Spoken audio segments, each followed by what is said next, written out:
Hello there guys, and welcome back to the channel. How's everybody doing today? What's up, Scotty? Hope you're in better mood from earlier. You looked pretty upset. Yeah, I had a very shit day. Actually had a very nice day yesterday. We had like a family day out, but first thing that went wrong is I think I overheated in the sun, because by the time I got home I was feeling like very ill, massive headache, and I think I had temperature. And I was feeling fairly shit most of the day today, but then, you know, some family issue time as well, so it's been a fairly shit day overall. Yeah, it was heat stroke. What's up, Jeff? What's up, Darth Nick? What's up, Noe? John Carter. Even now, like, my head's hurting. I just took some painkillers, so that kind of makes it go away. But alright, so we have used up some of the energy, but now they're gonna get energy. By the way, energy drought is real. As in, like, I'm probably gonna have to buy that $5 energy daily card, because I have one energy refill, and we're not getting any anytime soon either, as far as I can tell. And we're definitely gonna need some for 9.3, so probably gonna need to get that energy card. We'll have tomorrow is that Titan will be either from 2 months ago. Who knows, Brian? Could be. I believe you can damage, yes. I believe that is an option as well. Yeah. Hope you get everything you want from Titans. I do too. Or a lot of you will go to prison. But as do I. Or many of you will end up in Gulag. Undo Gene, or definitely Gene, I think. I'd pick Gene. Yeah, I'd pick Gene there. But now we can grind some.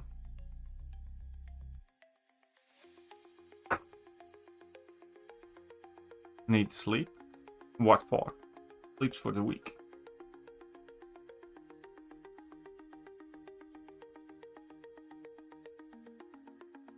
Sleep's overrated. Nah, I'm kidding. I actually love sleeping. Sleep's so good.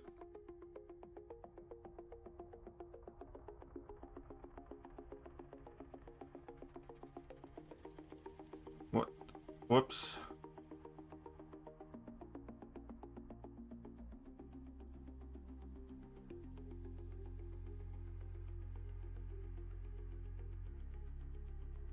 We.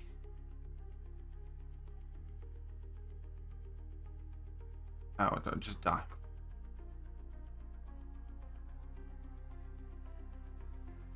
Are Balgas a done deal? No more Balgas? Yeah, pretty much. Not anytime soon anyways, as the bomb said. There are any active plans to make more of them right now.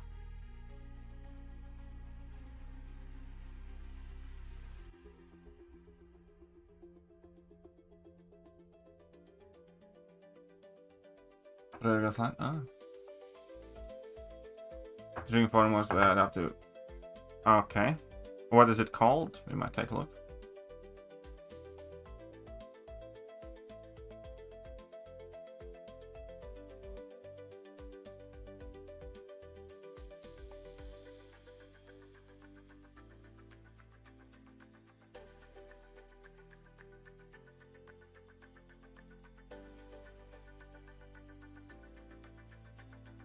Best of place on Warboss node.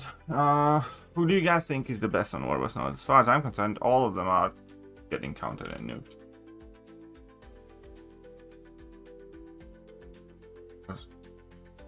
Do you think the rewards are on store on the event? I mean, which store? Didn't quite understand what you mean, Andre. Oh, I mean, Kabam is going to improve the Elder's reward. No, they're gonna change the Elder's difficulty, is what I mean to say. They are gonna make it easier. I mean, I did Elder's difficulty, and it is absolutely a piece of shit content. It is genuinely harder than Crucible, for significantly more shit rewards.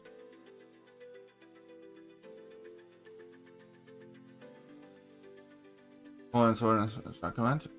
Oh yeah, no. That's not gonna get improved.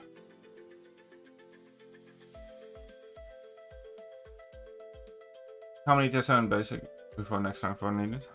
I mean, I can do 2 rank 4s now, Jeffizzle, I believe. I mean, I have one ready, and if I wanted to, I could get the other one now. Because I can buy one with Radiance, and I think I need to spend like $15 or something in that store to get one. Or so. I think I'm kind of ready for 2 new rank 4s. But I want to open my tiny crystals to decide who.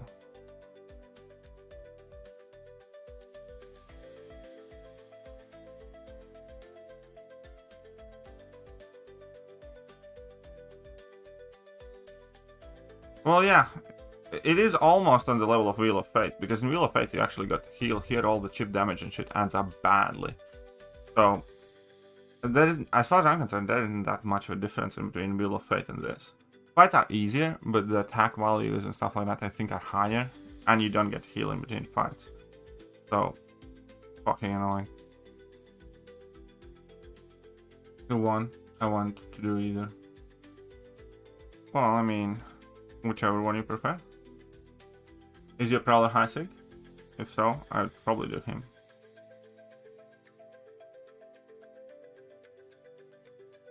The Firestone. And then all the content names is because EQ is bullshit this time around, genuinely.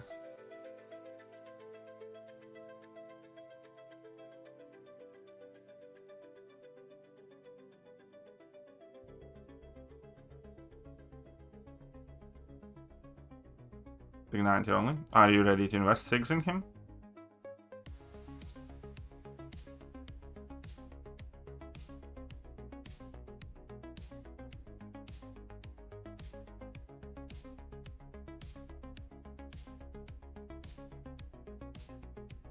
How will you get all the rewards from all else? Again, the total culmination of the rewards is significantly more shit than, let's say, Actite Crucible. Actite Crucible is objectively the easier and quicker piece of content to do. So yeah, I'd still call it shit. Because the total summary of the rewards is nothing crazy. There are players who are getting less doing this EQ than they did doing the Valiant Gauntlet. Like, if you're not in the 3rd prestige group, you're objectively getting less meaningful rewards than you did prior. So yeah, the rewards for the level of difficulty, for the time investment, are bad. I hate this reality. I just awakened Quicksilver out of the 3 next crystal and I thought that was a good pull. I get how you feel. Like, here's the deal. Like, don't anybody tell this to my alliance, right? Shut up and take Hey, my what's up, money. Jfizzle? Thank you for the video, man. Fizzle $49.99. Get some energy and that T7B from the S&S web store track. Enjoy, my friend. Good fortune to your titans tomorrow. Thank you. How many titans do you have, Jfizzle? I have like 10 regular ones and 3 nexuses. Maybe 11 regular ones, we'll say. Thank you. But yeah, I do need to get that energy card for sure. Okay, fine. Fine, we'll do it right now. So. Danke. Oh, you can gulag somebody. By the way, Jfizzle. You can quite literally put a person in the jail. State sanctioned. Okay, so. 3 Nex and 13 Titan. So you have a bit more than me. So I have 3 Titan. Sorry, 3 Nexuses and like 11 Titans I'm gonna have probably. I could probably stretch it to 12 if I really wanted to. With like some of the stuff. Alright, so what am I going to get here? Well, I guess we're gonna buy some 2 for Alpha. I don't know. This is definitely not worth it, I think.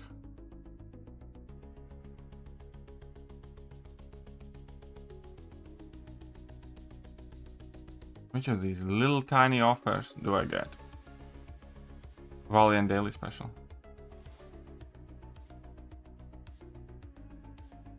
Don't care for that, don't care for that.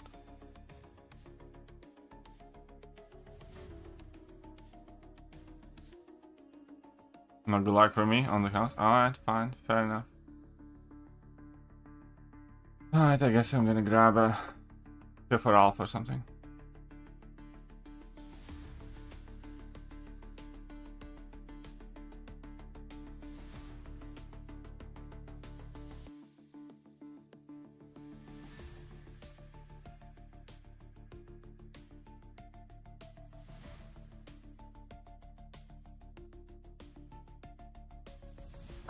I have no idea.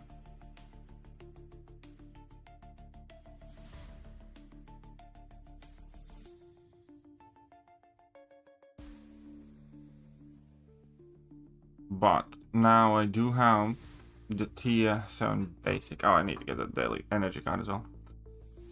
But yeah, that is bullshit though. That energy card, I have bought that energy card once when I was like doing a whole bunch of like random ass questing and going very hard like background streams and stuff. That was like the only time I ever bought that energy card, and it wasn't like because I really had to either. Now, like, there's no other choice. Like, unless I'm starting to open my green crystals, which I don't want to do because I already have a ton of revives and heals expiring.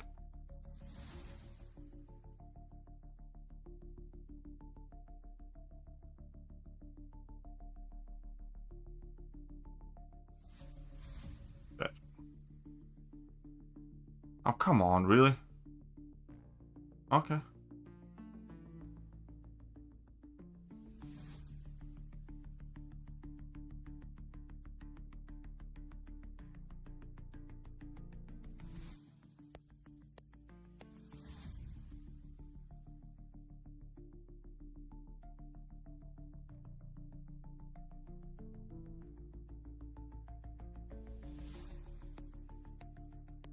Stupid Zola. Whoever decided that fighting Zola in arena is normal was a wanker.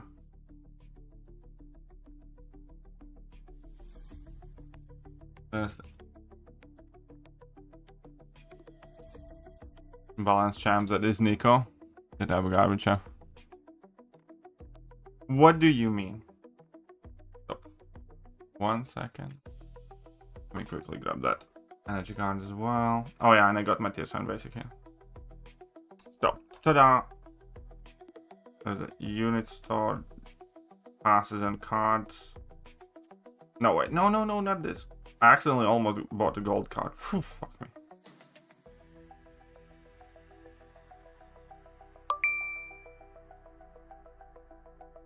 Still on salty one. Yeah, I know.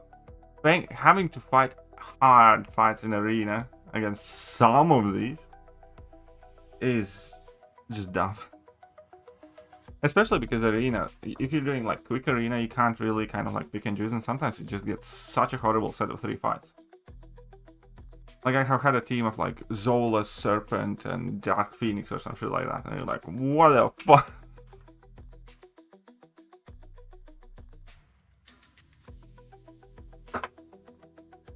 Alright, thank you very much, and see you later, JPizzle.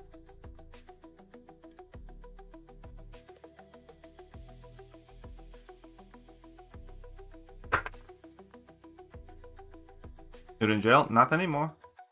But you did say a gulag word though.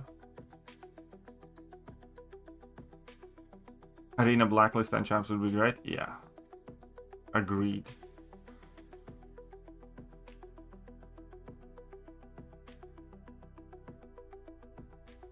Spider-Woman, I can't. I'd pick Spider-Woman.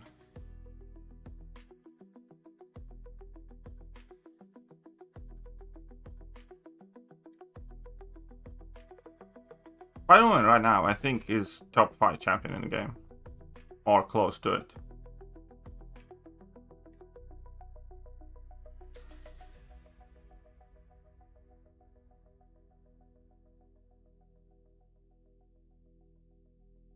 And do rank 4 server with rank 1 Pedro recently arena? That's your fault for having for doing arena with rank 1s.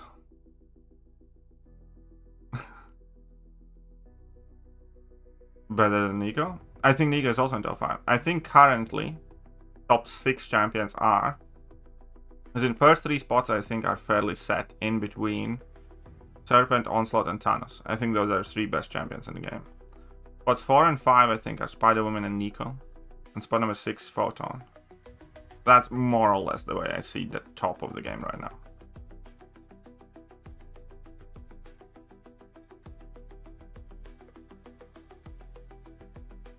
Professor X has the highest block efficiency.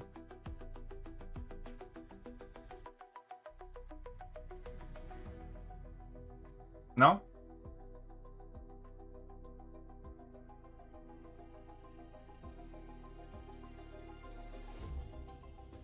What's up, Jamesy?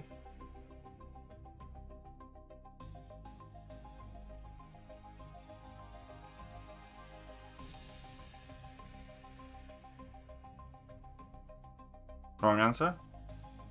No, okay. I know that some of those really squishy guys have relatively good block efficiency and then just like very shit everything else.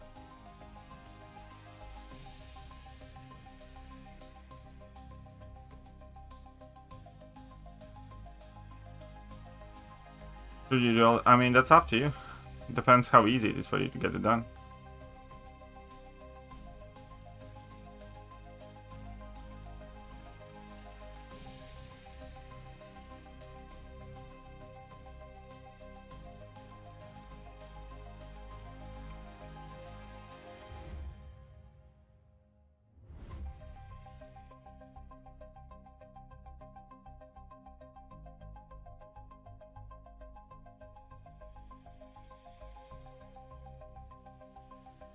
Oh, come on.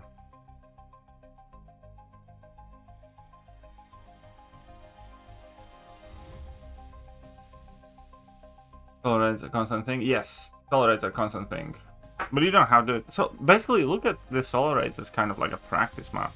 A lot of people mistakenly thought it's like a quest or something like that. It's genuinely for you, so you can test out a champion. Against Arcane Wheel of Fate. Oh yeah, that arcade was quite annoying, I remember it. It was a fairly finicky fight. But again, you don't have to do it. It's basically meant to have similar implication as to playing a duel. But you can just test out a champion for, you know, raids map or something. I think it's executed in a very shitty way, but whatever.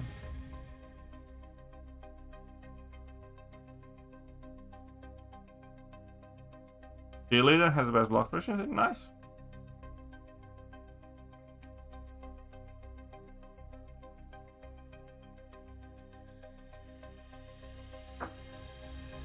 I used a few different champions. I can find out who I used if you want. That is the one second.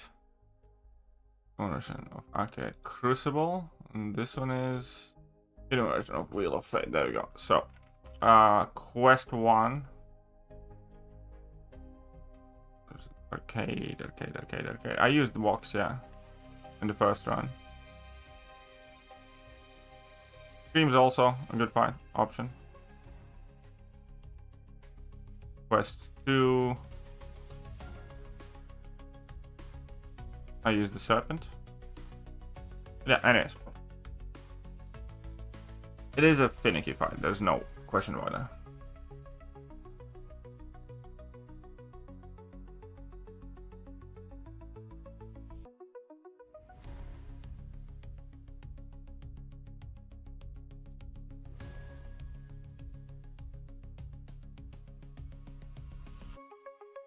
Who needs to address energy card? They did address it. They're selling you the energy card for $5. What are you using? Yeah, exactly. What do you need energy for, anyways?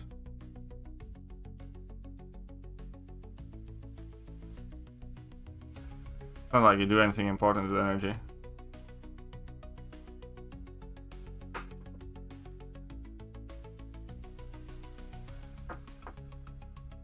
My old job asked for me back and then letting me live here as well. Feeling, ooh, that is awesome, James. I am so happy for you. I am genuinely happy for you, man. That's like the best news I heard today.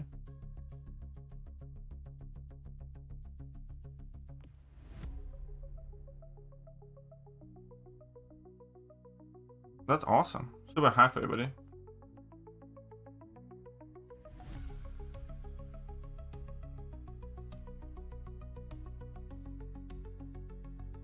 Brother. Fuck you.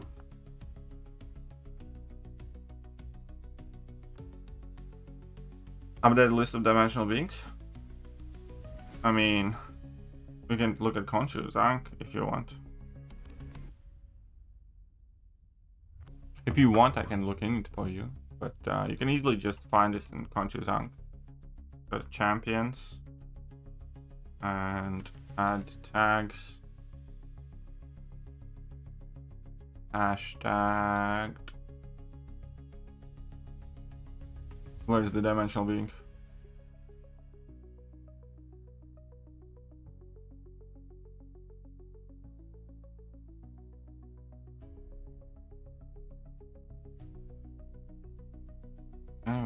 Dimensional being. Here we go. Matches all. We're gonna hold it hashtag playable. That's sweet. So there you go. You can take a screenshot of this. Wednesday it's 9.3. Yes. So, yeah, I did collect the 3 points. Okay, so Chavez, fam. If you have big fam, that's useful. CGR, obviously. There's Galen, which is not great for that. Kushala is good for some of the fights, like Odin and whatnot. Then Purgatory might be kind of decent for some of that stuff. There you go. But that is the list of dimensional beings.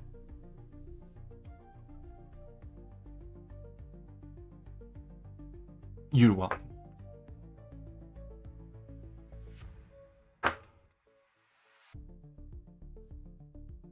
I think if you have a 7-star fam, that's super helpful. Chavez was decent. CGR is the champ that you take with you. So was Kushala, and for the last spot, you either bring in a synergy or whoever else you have ranked up quite highly.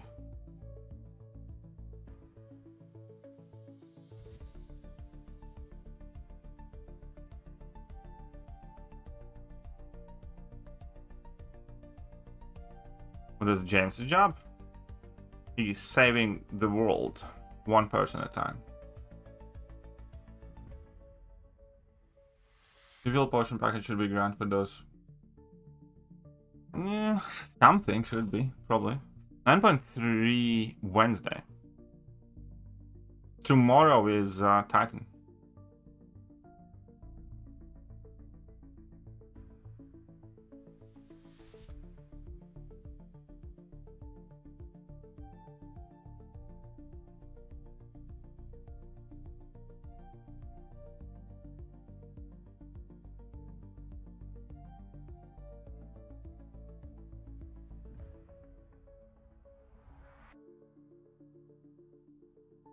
Oh, come on, really?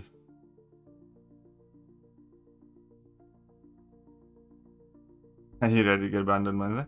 Yeah, that seems to be somehow that seems to be standard practice these days.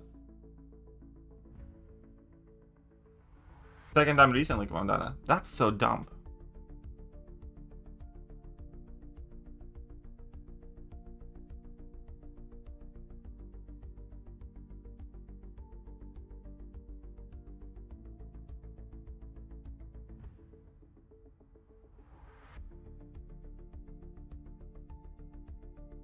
Mystic Spideys. Yeah, Mystic Spidey is kind of badass in this meta.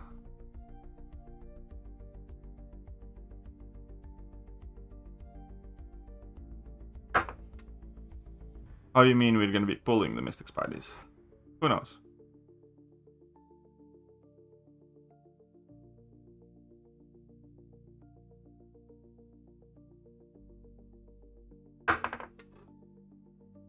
I still don't have a Mystic Spidey. Omega Day champions joining basics, yes.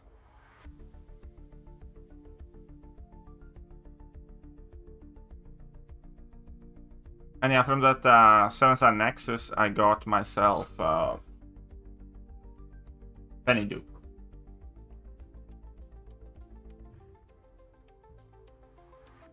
Cutoff for What do you mean cutoff? This guy procedure. Yeah, Mystic Spidey is quite like I kind of like him. I hate how squishy he is, but I kind of like that. Because yeah, when the fight goes great, it feels awesome. Finn was doing some crazy shit with Mystic Spidey. I remember in like last Bottom Brawl and stuff. What's up, Rib G? Foot. I have no idea. I didn't make it. I was like 1.5%. Yeah, he has very low health. He's so goddamn squishy. As a defender, he feels squishy, but not that squishy. But as an attacker, you parry and you lose like 5% of your health. And yeah, in right node combinations, like on Fate Seals. Remember when we were using him on like Fate Seals and he just like nuked everything?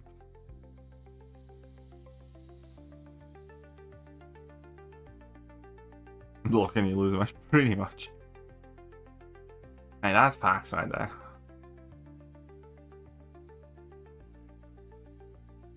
How many Titan shots? Show me yours, I'll show you mine.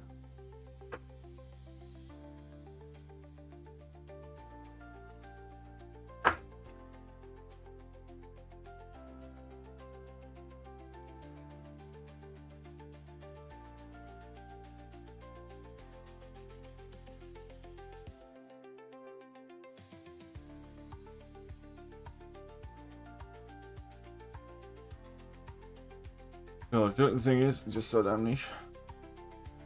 Yeah, Quicksilver is like, again, I do have a rank for Quicksilver. 100% for prestige reasons. And he's very cool for some things. And in some metas, he's actually kind of useful. But overall, am I only one who finds it so goddamn ironic that a speedster is just so bad? Are you parking? No, I'll be playing tomorrow because I tilted, I barely kind of regained some. I had a fairly shit stream today where I more or less, I think I lost a little bit, but I still need to play quite a bit. But yeah, also, like I showed in one of my previous streams, it takes significantly longer, like 10-15 seconds longer to build your level 2 with a Quicksilver than it does with regular champions, and that's purely because of the animations. And that is so goddamn ironic that the speedster is like on the slower side.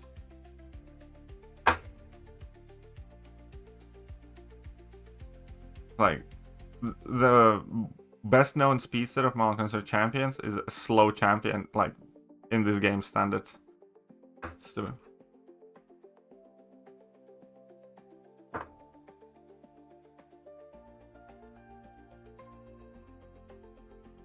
And 42 next to get 7 Titans. 90. I have like 11 regular ones, 10, 11, and 3 Nexuses.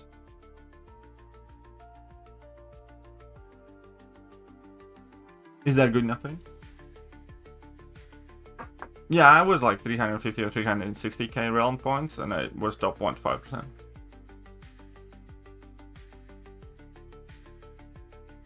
Anyway, funny how this is being my week.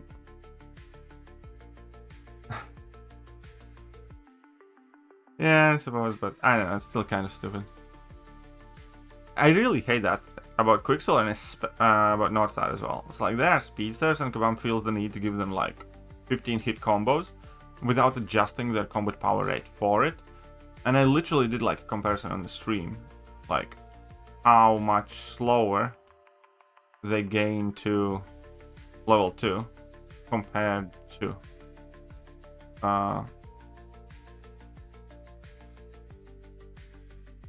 like regular champion. I can do it again. Somebody can time me here. That's like 70% of like Quicksilver, even with his like niche rotation, would still be a viable battleground champion if not for that one thing. Like, check this out. Special quest. Let's go in like in labyrinth or whatever. So the goal is Quicksilver and a champion with 5 hit combo with no extra combat power rate. Alright, so this is a Quicksilver. And so and a Shocker. Shocker doesn't have any improved combat power rate, right? I don't think he does. So the goal is to build up to level 2. So somebody now take out the stopwatch.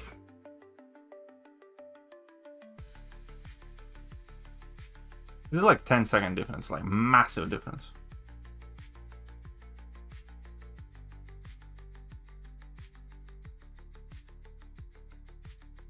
Ready? Alright, it's got it. So first I'm gonna go in with Quicksilver. Start now.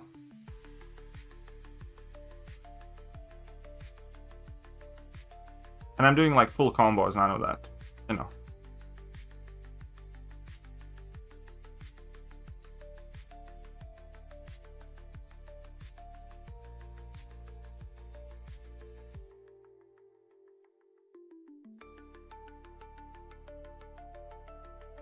Now, so I didn't bait out a single special attack, which is kind of important.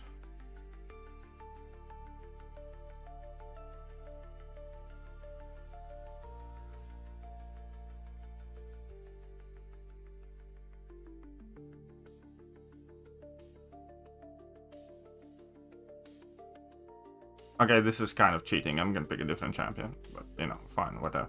Oh wait, whoops. Okay, we're gonna have to redo this. Sorry. Quicksilver 28 seconds. Okay, I'm gonna redo this and I'm gonna pick somebody who doesn't stun. Because, you know, if I can do a stun chain, that obviously speeds me up. I know, fucking crossbones. Whatever. Crossbones. No changed combat power rate, no nothing. Right, fine.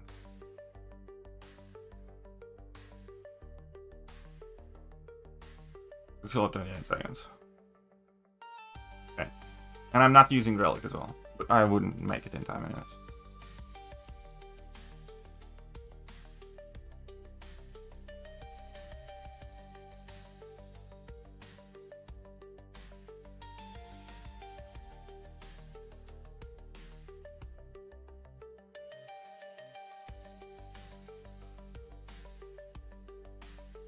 And you ruined it all. That's fine, that's fine. Not gonna be pissed off. Because again, there Red Hawk didn't throw a single special attack, but we aren't in CCP because I'm a naughty man. Because I have potty mouth in me. Because I do not like to pretend that the local kebab's representative tastes like Ben and Jerry's. Local kebab's representative's asshole tastes like Ben and Jerry's, and I don't lick it all day night. I don't know. Take a guess. There are a myriad of reasons, but I guess one of the most important ones are that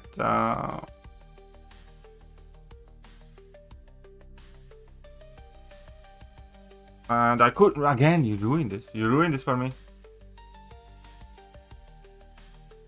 Okay, I'll do it last time now. For reals this time.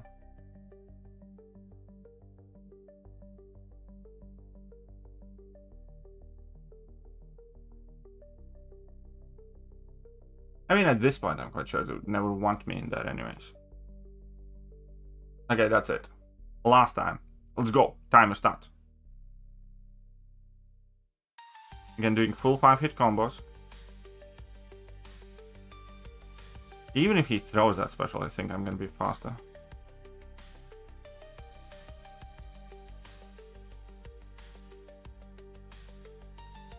Okay, now that ends.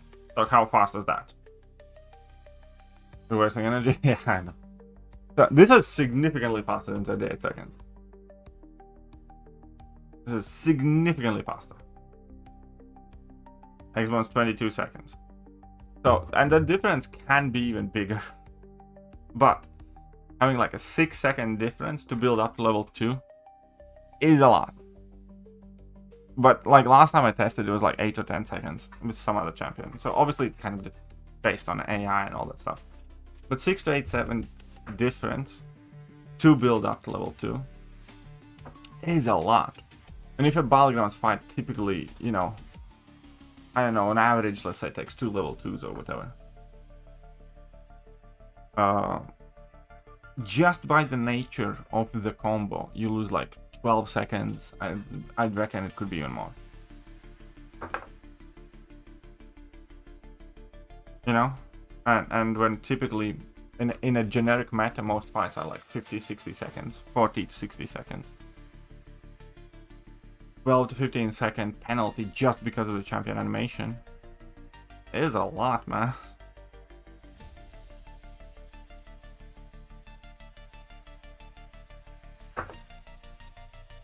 I mean, it is, and it is, and it is.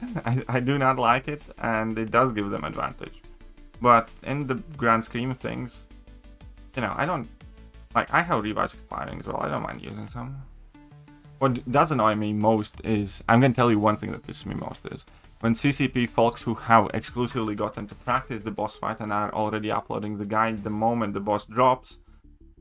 do like the 9.3, let's say 9.2 completion on live stream, and as I am approaching boss, I get like 50 people in the stream saying, it's like, oh, you know, this guy already soloed it. It was so easy. It's like, why are you struggling? How do you use like some revives or something? It fucking pisses me off so much. You can't imagine how much that gets under your nose. It's like, oh, you suck. You know, this guy soloed it already. It's like. And you know, for the life of me, you cannot explain to them that, you know, they have practiced that fight. They have literally uploaded the guy. They could find that guy as many times as they want. And I will never, even after having explored the quest, I will only have fought that boss like 3 times. Right? And then if I do want to make a guide, I do need to take a considerable amount of time and effort to actually reach the boss and spend energy and in-game items and stuff like that. And then there's like, oh, this guy is so good against that boss. Yeah, because he can fight him like fucking 58 times a day if he wants to, for like no energy, no cost, no resource, no nothing, and practice against him. And it fucking pisses me off. Like, oh, this guy's solo. It's like good for him. It's like fuck off now.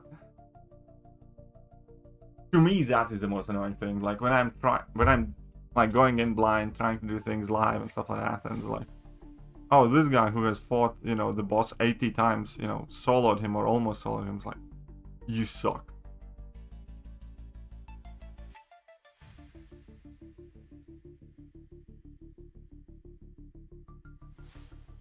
And some of the young girl access to Aries, the starting stream, acting like never fought him versus him before. Yeah, that is just stupid.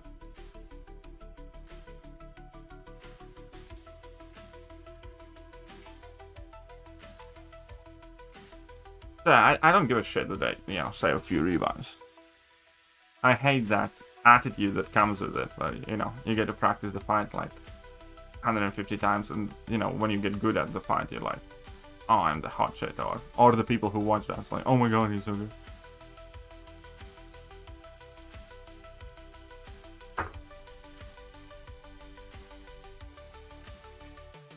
I mean, obviously, like, being in CCP does bring you advantages, yeah. And again, for most part, I'm kind of okay with it. Those people, you know, are contributing, or some would say are contributing to the community, even though I do think that there is an argument that existence of CCP at this point brings just as many bad things with it as benefits to the community. Like, I do genuinely think the game would be in a better place if CCP didn't exist. Put it like that. Like, wholeheartedly, I do believe that. Not as in like none of the content creators, you know, that are in CCP wouldn't exist or something. I'm saying specifically CCP at the very least in its current form, I think are actively hurting the game more than it's helping.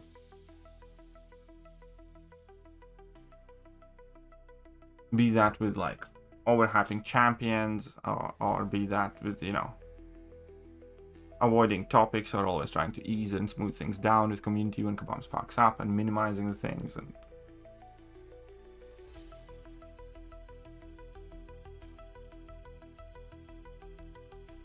I don't think that's good. It's good for Kabam. I think it's bad for players. I think if CCP didn't exist, Kabam wouldn't have gotten away with half of this shit that they have pulled off. Like the StatCast relics being separate, you know, cards and all that stuff. Like the backlash of, you know, just about everything they do would be significantly bigger than it has been whenever they fuck us over. Because now people, you know, have direct interest, you know, not to inflame Kabam.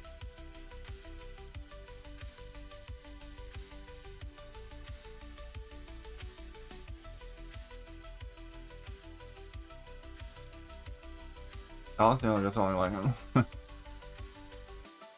I think yeah, I don't think I have soloed many of them as well in first time go, but I have done a whole bunch of them with, like, you know, the team that I had without using revise. But typically when a new piece of story content comes out, I end up using like 1 or 0 revise for the entire quest, and then a couple of revives on the boss, which I'm perfectly fine with, because again, story content has long since stopped being like a revive drain. There was a time, you know, when a new story content chapter came out, and when you explored it, the first question people had was like, how many units did you use? As in, like, how many Odins did you use to explore 6.2 or something like that. And now, you know, it's obviously not the case anymore.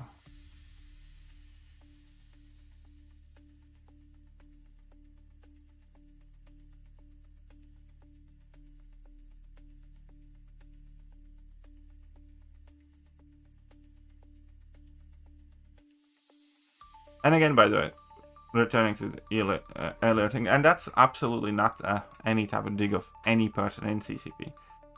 It is more of a opinion of Kabam's system of, you know, maintaining their hold on the people's opinions.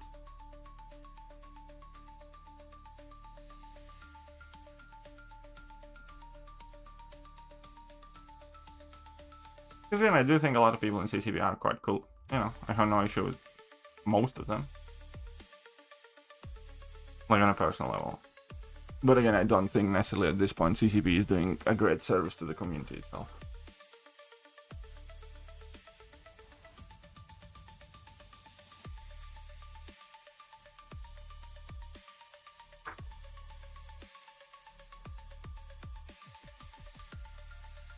Or at the very least, the way it is working right now. Feeling like someone who's gonna reckon? I mean, I don't know. Like, when it comes to the boss fights themselves, for most part, I think Kabam has been doing a very good job. So, as it goes, I'm kind of willing to give Kabam benefit of the doubt. I think it's gonna be somewhat fair, balanced fight. And, you know, like, I think both of the Crucibles were kind of a reminder of that. You know, I did it. Like, none of the bosses felt like bullshit.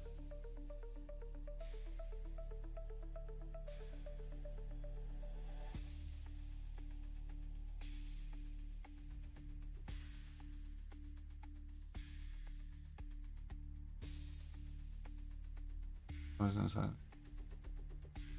Well, yeah, that's what I'm kind of saying. It genuinely feels like most of the content creators are on the side of Kabam rather than the side of the players. Hence, I don't think it's like a good thing for the players. It's a good thing for Kabam.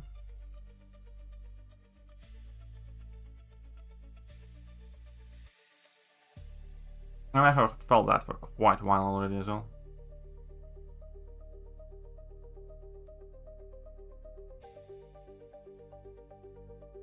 Oh yeah, I mean, lag. Loten was bullshit. Like, Loten, I liked the fight, but I hated the lag because my phone lagged very badly. But I hope Doom doesn't like me to that. I have a feeling that anti-mineral Greatword was could be.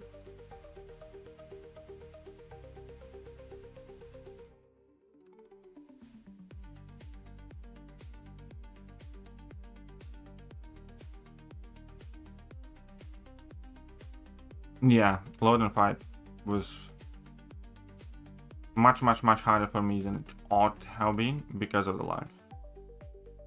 And it's such a shame, like, because of that lag, I'm basically unable to use or invest in certain specific champions. Like, for instance, Phoenix lags my phone. I might have wanted to rank up Phoenix, but as long as she lags my phone to shit, you know, I can never play her. Like, I use Dust a lot less than I would normally, because she can lag my phone as well.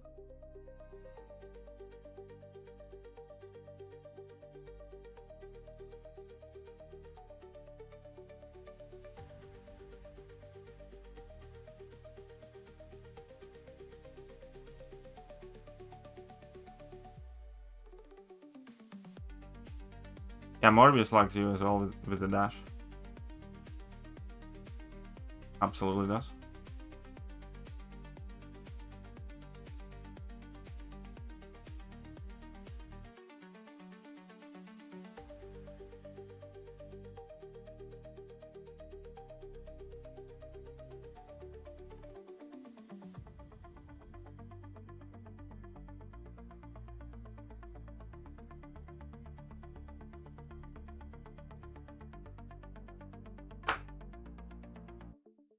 Lotan's 9.2 boss, the one that had a storm in the middle of the screen.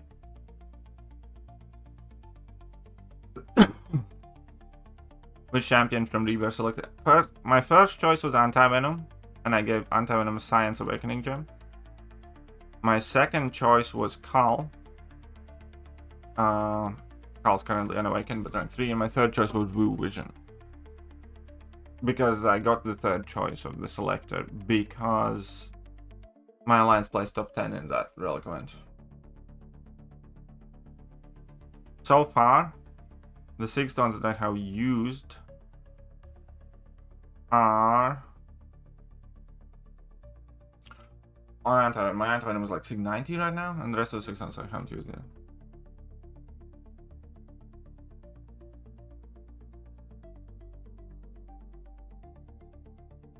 I think any of these to rank 4. I think the biggest chance to rank 4 right now is Anti-Venom, if he turns out to be good of any of the upcoming BG metas and stuff, because I really like Anti-Venom. I haven't fully committed to Wu Vision, and she kind of needs SIG 200, and I don't think I want to do that right now, so that's not going to happen. And I just don't like Khal much, but I'll probably awaken him with that specific gem and give him like 26 tons or something, and then just finish singing up Anti-Venom most likely. So that's more or less the plan, I guess. Need to get to it.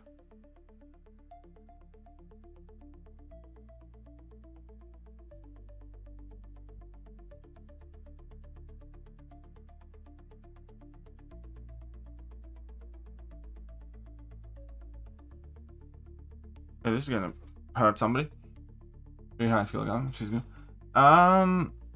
Like the thing with Viv is, like there are like 3 or 4 different things. Like number one, I was never like the biggest Viv fan either. That's one. Second thing is, if you do go Viv, you kind of have to go all in. SIG 200 and probably a rank 4 as well.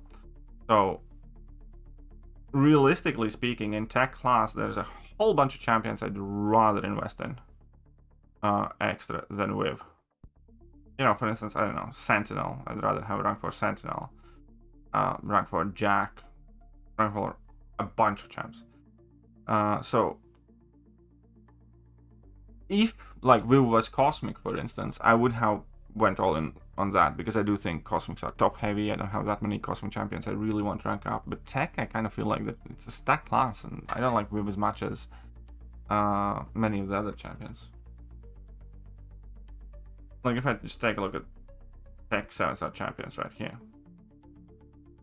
You know, there's Prowler that I like more than I do Viv. I definitely want rank 4 Jack. Much more than that. I would want to Awaken and invest in Sentinel before I do her. Potentially even Warlock. Yeah, I don't know. Not that sold in Viv. Maybe. What's about Scream? Scream is one of those champions. We actually talked about Scream. Viv is criminally overrated. She can be some really awkward matches pretty easy. In a BG is not helpful. She is great. Now, the thing with Viv is the one thing that I don't like about Viv is you always rely on her miss to kind of like carry on going and to have normal rotation, and then there's like Onslaught and the new mutant champions who all try to inflict you with neuroshocks who bypass miss. So that seems like fairly stupid to me. No, I don't like that.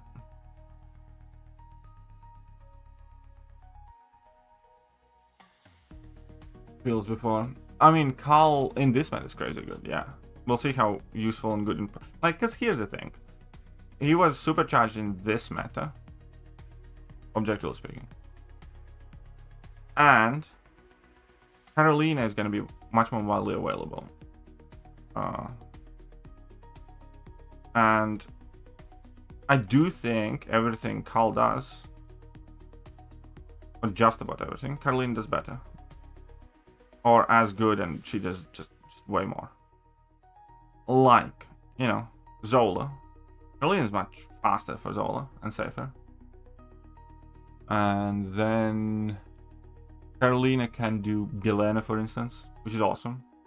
Carolina can somewhat do Serpent in some of the metas.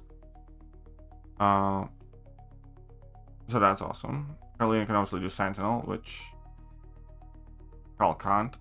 And Carolina, I think, just has way more matchups in general. He's way safer. So yeah, I'm kind of team Carolina there. And I do think that Carl is just going to lose out her, naturally. It's kind of like America Chavez and Shatra. America Chavez's popularity took a massive dip after Shatra became popular. And I love Chavez, and she can do things, but realistically, I use her significantly less. And that's just because, you know, in between Shatra and whatnot, and release of Tiger, and in between whoever else, you just don't need her as much. And it's kind of a niche use. Okay, I deviated from Scream. We had a discussion about Scream not long ago.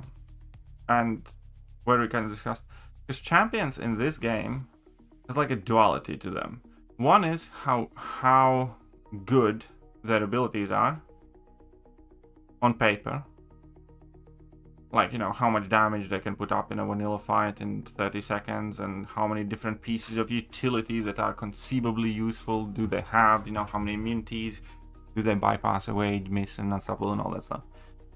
And then the other side of them is the reality. And the reality comes, you know, in which game modes do they perform better than most others, and which of the hard matchups they take. Like, a great example here would be in a Mystic class. Let's say a champion that's... Again, let's not go Mystic class, let's go to...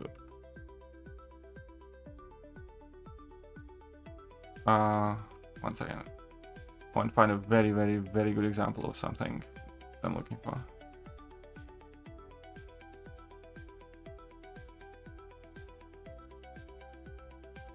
Scream is what I'm talking about as well, but I want to find somebody else. Besides Scream.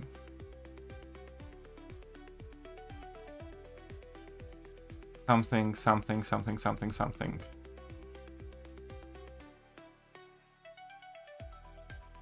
Alright, fuck it, we'll use Scream as an example of that. But besides Scream, we can again pick a whole bunch of different champs, but fine, let's talk Scream. So Scream, right? A shit ton of abilities. Has regen, shuts down Spider-Verse Evade, shuts down Tech Champion Armor Ups, which should be very, very, very, you know, Let's go, useful. Bob. Has access to a ton of buffs, has access to the bleeds, to the armor breaks, isn't necessarily reliant to either one for like specific amount of damage. Has like access to Infuriate, all that stuff. There's a lot, and a lot of that stuff is good. But she's not particularly used. Like, I got the Scream, I do the Scream, began on July 4th, 1776. and I said that I would rank 3 her. I would rank 3 Scream when I kind of really needed her, or when I thought it would be worth it. And since I obtained Scream, there was like one meta that she was good for. And not like amazing, but like good. Other than that, not so much. And then there are champions like Spiral, who are objectively shit. Spiral is shit in any vanilla situation. Scream's great in any vanilla situation. Scream has way more going on for her than Spiral does. Spiral is the champion that's ranked up by more people. Spiral is a champion that you see being used way more, even though she's significantly more shit champion. And the entire reason for that is that she kills Serpent fast, basically. And she's kind of okay against Dark Phoenix. And now Spiral's popular and Scream isn't, even though, like, by all intents and purposes, you know, even though it might look like Scream is the better champion, and Scream is the better designed champion, I think. And Spiral sucks, Spiral's still better, because that's like, you know,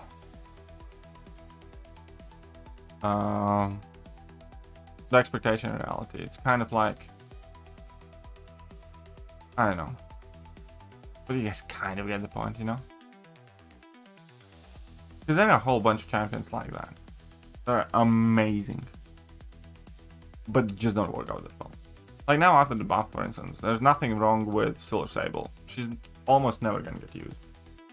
Because she doesn't do anything like better or the best. And you know, reliance on shock has its own weaknesses and stuff like that. So in this game, it's always kind of interesting. Because like your exact damage output doesn't really matter. Like, you know, whether you kill Winter Soldier in like 35 or 45 seconds.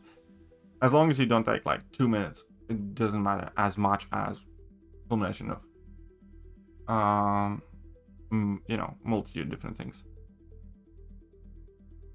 Game also got released when Medusa buff got released. Yeah, and Medusa was kind of like easier to play and I think easier available, I suppose.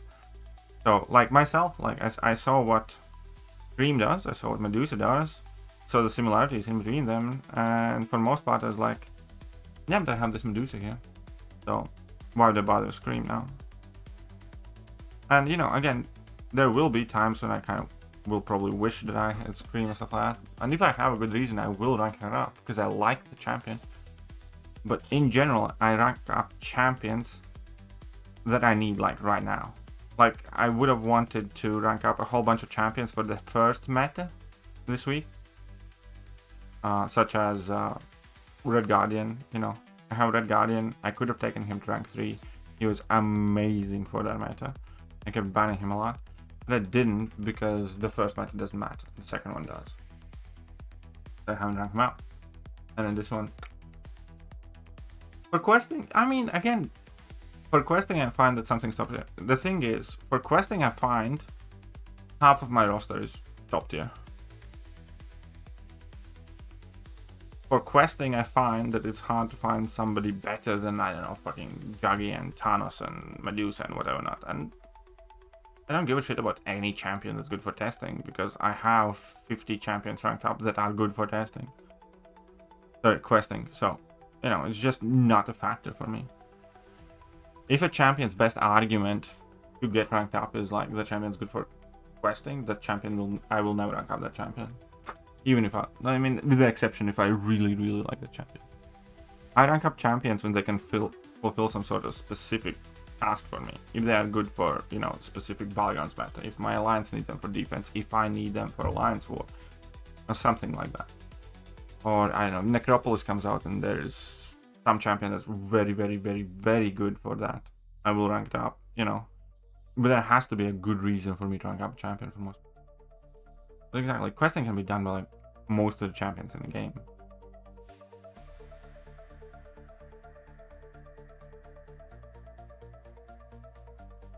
Now, the champ need to be very good counter to some nasty defenders to really be. Yeah, exactly. Nowadays, a champion has to be able to deal with, I would arguably say, more than one current meta threat.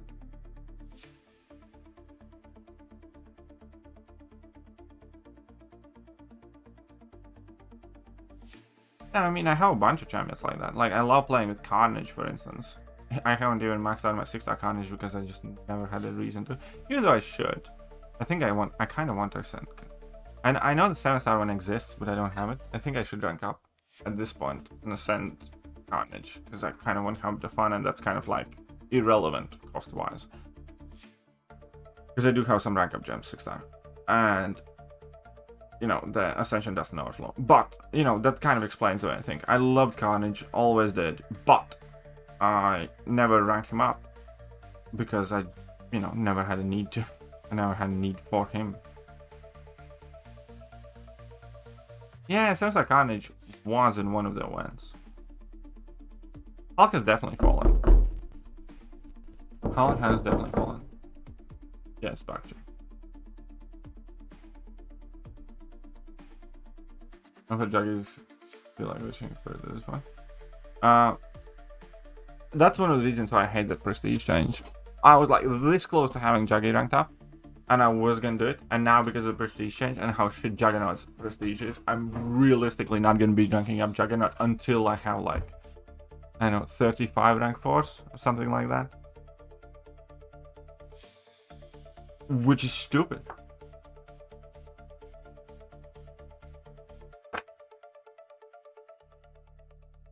items are on steroids. It's not that they are on steroids, is that again they have to have like very specific purposes. Like a good example here is fucking Taurus. There's like nothing inherently wrong with Taurus's damage output. There's nothing inherently wrong with Taurus as a champion. There is just nothing of why you should invest in rank him. He's okay. He's not awful. He doesn't have like Iron Patriot or Groot levels of damage.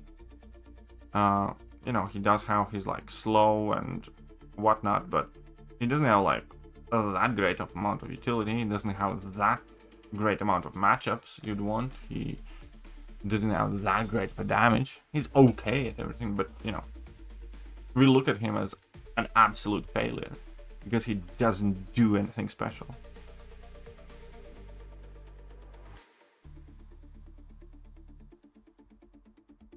Enjoy his utility.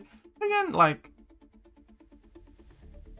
you can enjoy something from just about every champion, and that's good, but that is like super casual view of the game, which, by the way, you know, is fine if that's how you want to play, and I'm not trying to say that the way I see the game is superior, but from competitive aspect, the champions are in competition for my attention and for my catalyst and for my resources, and they have to have something for me to pay attention. You know, they have to have something for me to invest in them, my attention or my catalyst. They have to be able to provide some value and use to me. A high evolutionary is kind of a stall defender and top 1 prestige, so naturally I want him, but also naturally I don't like him as a champion. And he's one of those champions I will take rank 4 and I will sig up, but I don't like or value him much. And that's another thing, like some people are so proud, it's like, I only rank up the champions that I like. And, you know, that is fine. But with like thought process like that, you'll probably always play in some sort of Sandal 15 tier somewhere. Because like anybody playing, you know, high enough understands the idea that I'd rather rank up some champions I'm not that keen on, but that, you know, do things I want them to do. A good example here is like, I fucking hate Onslaught. And then okay, not fucking hate, but I don't like playing him. I think Onslaught is boring and stressful to use. There's 0 instances where, you know, I'd want to use Onslaught. Not once I have picked Onslaught as a default questing option, you know, for me, wherever. I just don't like his playstyles, I don't like how long his special animations are, his build up, all of that, you know, timer watching, block baiting, heavy attacks to punish them, and all that stuff. Don't like it at all. But he's like top 3 champion in the game. He's fucking awesome for Battlegrounds. He's fucking awesome for Alliance War. He is high prestige champion. And I wouldn't blink twice to rank him up.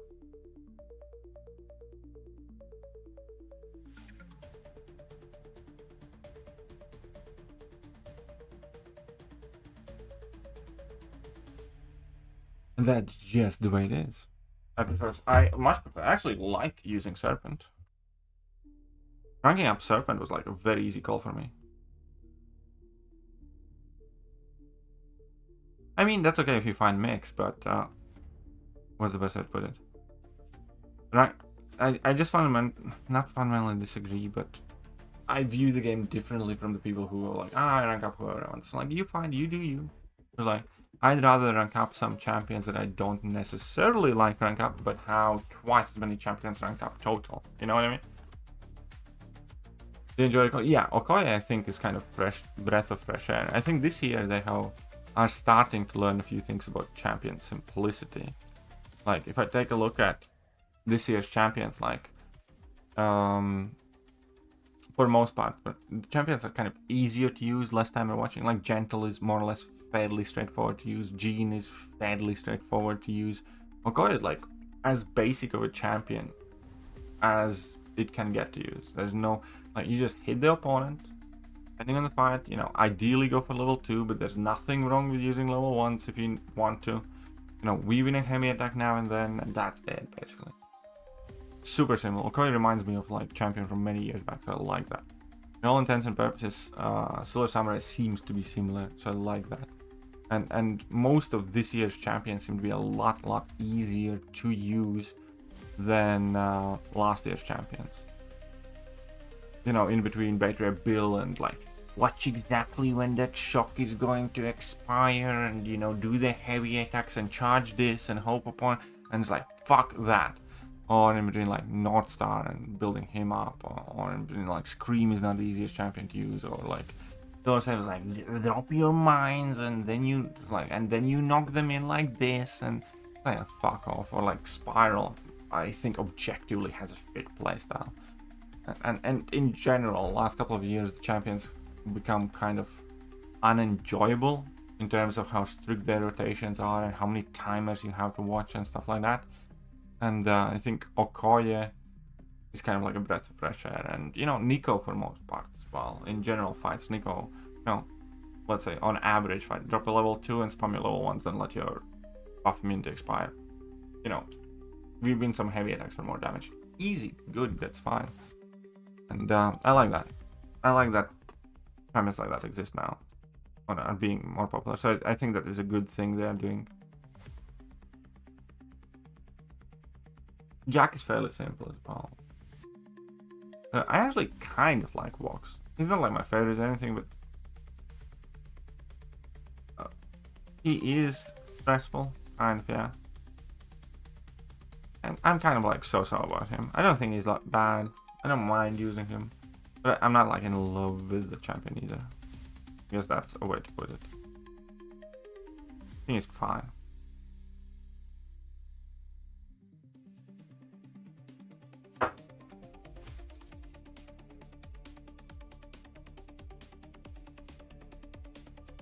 Unique mechanics and simple rotations? Yeah, simple rotations is what most of us want.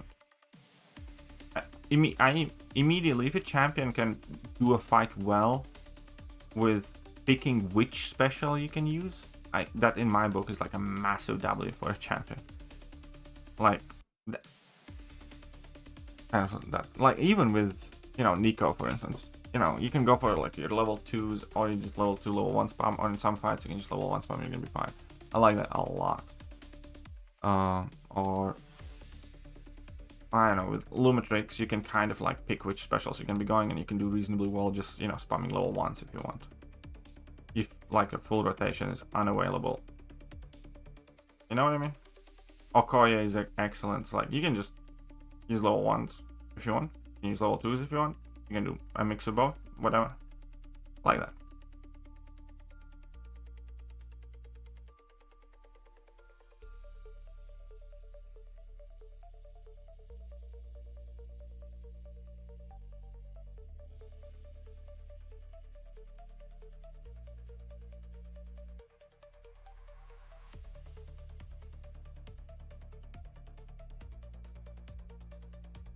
Yeah, crossbows are kind of good.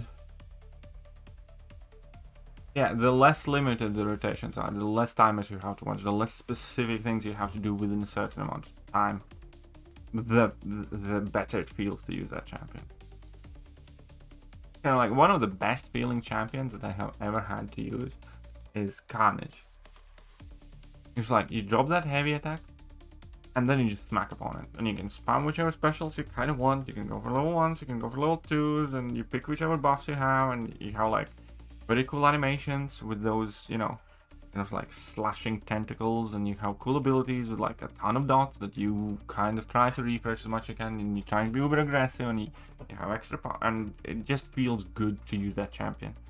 And there's like nothing to it, right? I thought in Nefaria, I think he's a very, very good champion.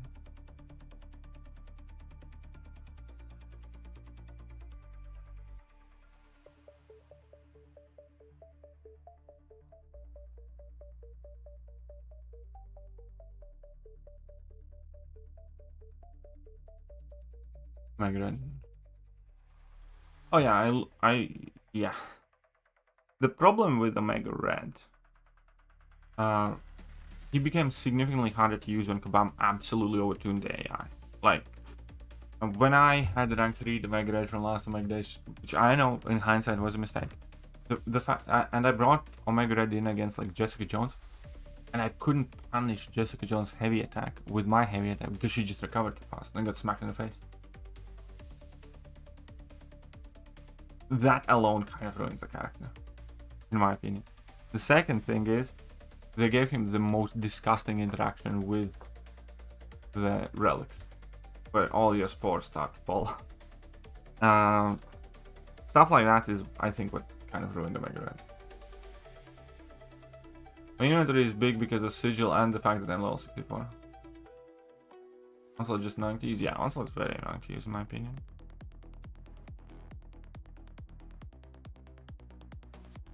I know, like, I think for a while Omega Red was great.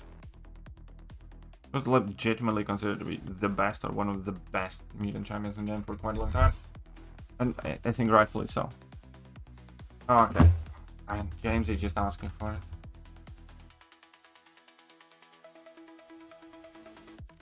Feeling cocky now that he got his job back. Whoops. Back in 90s?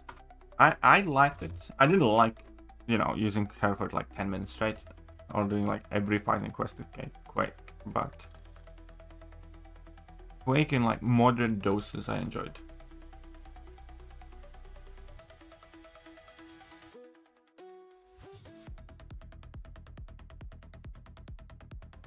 You know what was one of the most boring fight experiences in existence? I remember the one time when I brought in Red Magneto in Abyss fight, and he soloed them fights. God damn, that felt fucking awful. And then once I brought in Magneto in Alliance Quest, and I never brought him back in again. Like, he countered the fights perfectly fine. There's like no issue with, you know, he finished the fights like 100% health or close to it, and he worked for the matchups because, you know, I had these lanes where opponent needed to have like 3 debuffs on them to do damage, or you needed to have like 3 buffs. Basically, I did like those lanes in previous alliance, and I thought it's like perfect. There's like several metal champions and just, you know, parry heavy to level 3. Oh, and it was like, it had like the prowess node on as well, where the more prowess you have, the shorter opponent's unstoppable that they gain. And I was like, fucking perfect. Magneto does everything. It's like, go for level 3, you know, either gonna be bleed or either gonna be arm break, doesn't matter. They're gonna have a ton of debuffs, they're gonna die. And then, you know, in any fight, getting 3 buffs with mags, super easy. I used mags for like 2 fights and I just did not want to do it again. Like, that was atrocious. It was like, nope, no more. I decided to send it for Deadpool. Yeah, that's true. The Deadpool synergy would help him a lot in his base kit. Yeah, Omega Red does counter Electro and kill Morgan and the Tuma. I think the Tuma. I mean, I was quite decent with Omega Red back in the day. Actually did a Labyrinth of Legends run with Omega Red. I kid you not. What's up, Jane? How are you doing?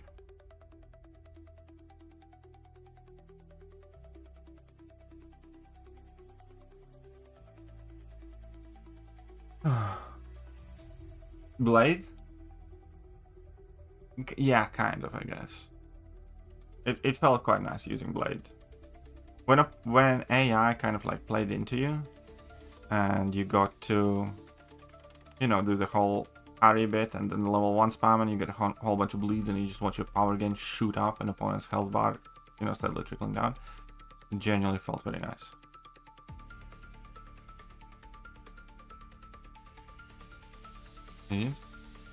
What nationality am I? Would you believe me if I told you that I'm Nigerian?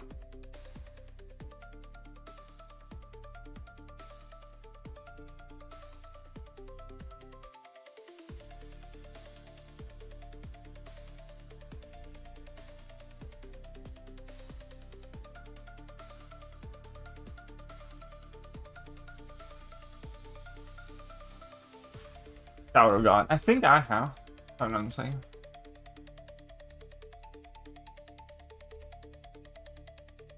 But really? I mean, my thumbs are Nigerian. So here's the story. I took a 23andMe test. Turns out I am 2% African, and immediately, as soon as I had finished reading the letter, 1% and 2% manifested. So that's the story behind the black thumbs, buddies.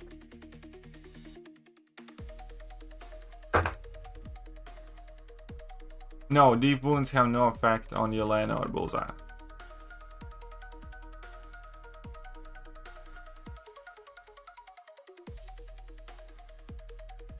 My brother bragged that he's 0.3% Greek. That is something to brag about.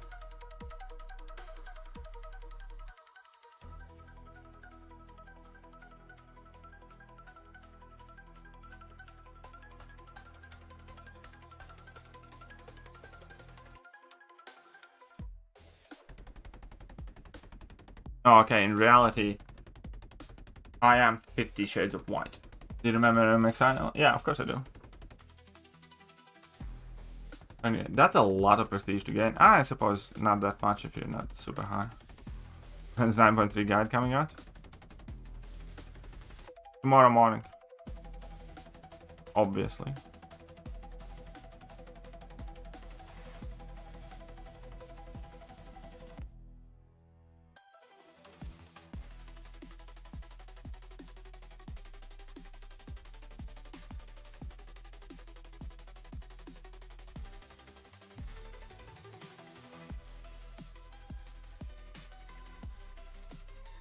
Once, that was like the biggest lines in the world, yes.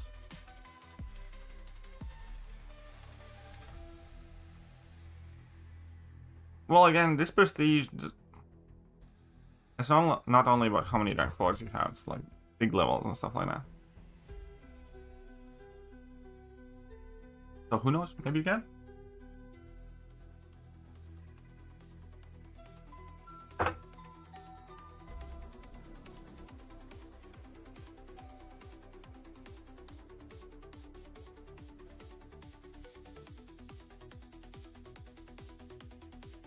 For ranks barely make a dent anymore. Well, they make 6 times less of a dent than they used to.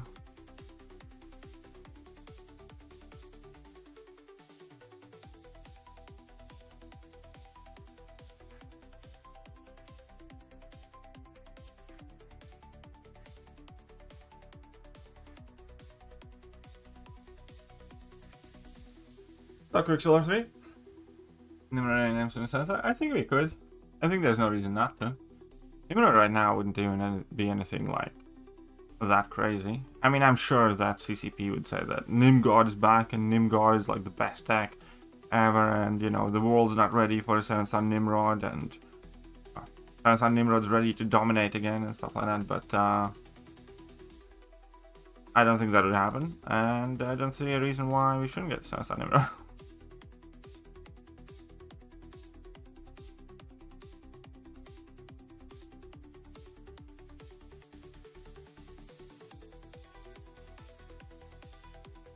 Oh, for Commander they offered you a job?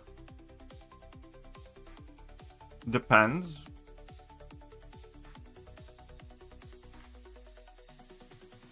What kind of job? How much freedom would I have in it? And so on and so forth. You know, never said never, but...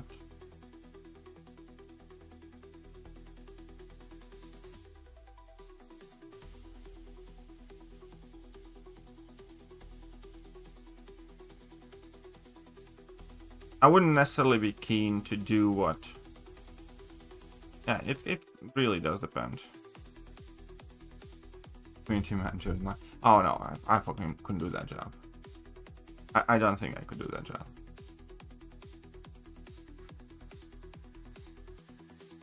As in, like, if I did that, I'd have to fucking create Kabam Gulag, and, you know, the lot of you would be in it. Besides, like, publicly... defend, like, here's the thing. if it would be some sort of job where, you know, I work on something and I am free to, you know, criticize the decisions Kabam makes, or, you know, criticize the policies and stuff like that, and try and amend them from the inside and stuff like that, and think that I'm doing something good for the players, then yeah, maybe. If that job would involve in any shape or form me trying to kind of like excuse their actions and, you know, publicly downplay issues and shit like that, no, I wouldn't do. I don't think I would do that. No. You know what I mean? If I have to become what we routinely see these days from a handful of people, I would not want to do that. I wouldn't want to publicly defend decisions that I disagree with. I wouldn't want to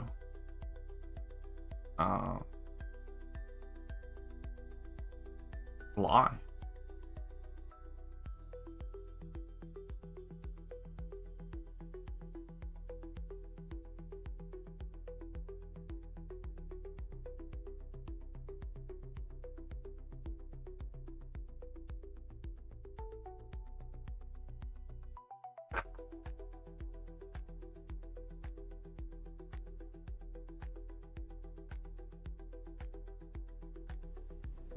But again, on the other side, if I think I would be able to do something that I do agree with, it's like, yeah, maybe.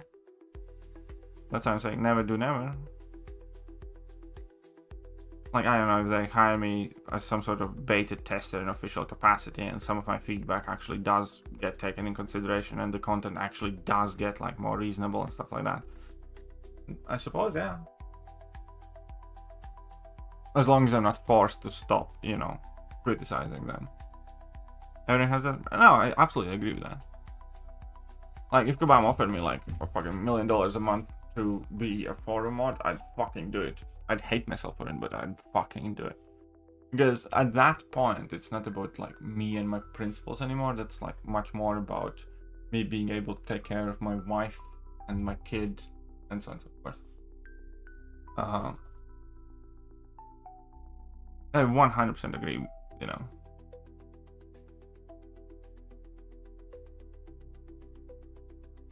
What was this? They couldn't afford it. I mean, of course they couldn't, but I mean, the point is that I do agree with the fact that everybody has the price. I also do think that, you know, unbending principles are a privilege of those people who are well off. Like, you can be like the most principled guy in the world, but I do think that number one, you do have a price still, and effectively the price of you bending your principles entirely depends on, you know, your financial situation. Put it simple.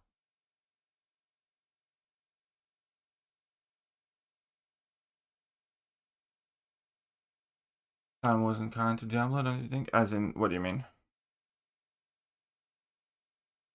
Was Slayer really I like? I don't know, and I don't care.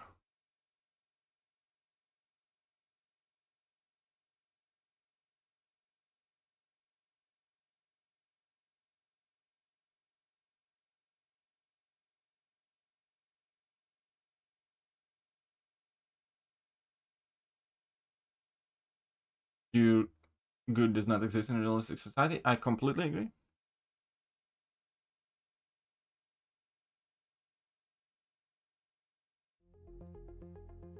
Nor I consider myself to be exceptionally virtuous. I am fully very well aware that I am capable of making bad decisions and doing bad things. And I'm not always just, and I'm not always right. Because I hate them.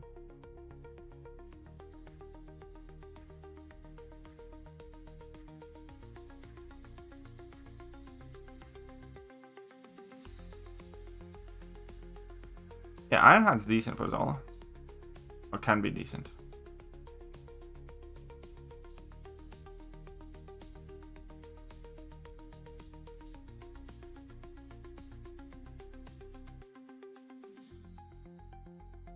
It's just not the fastest. I actually really like Ironheart, but my issue with Ironheart, I have a rank 3 Ironheart and I rank her for Alliance War. The thing with Ironheart is great for everything except polygons. That's literally it. Ironheart's amazing in war. Ironheart has been amazing in all sorts of challenge content. Ironheart's been amazing for story content. Ironheart has been great for literally every single game mode except for polygons. Ironheart's mid as fucking polygons. You can do a lot of matches, but none of them kind of well. Like for instance, Ironheart's quite good against Photon, as an example. I use Ironheart against Photons on that reverse controls node on like path 4. Take off willpower and you can destroy that fight. I use Ironheart a ton. Ironheart's my like routine Alliance quest champion. And hey, what's up, babysit? Ironheart better than Ironman feels weird. I don't agree with that, I suppose. Yeah, Ironheart's fucking amazing.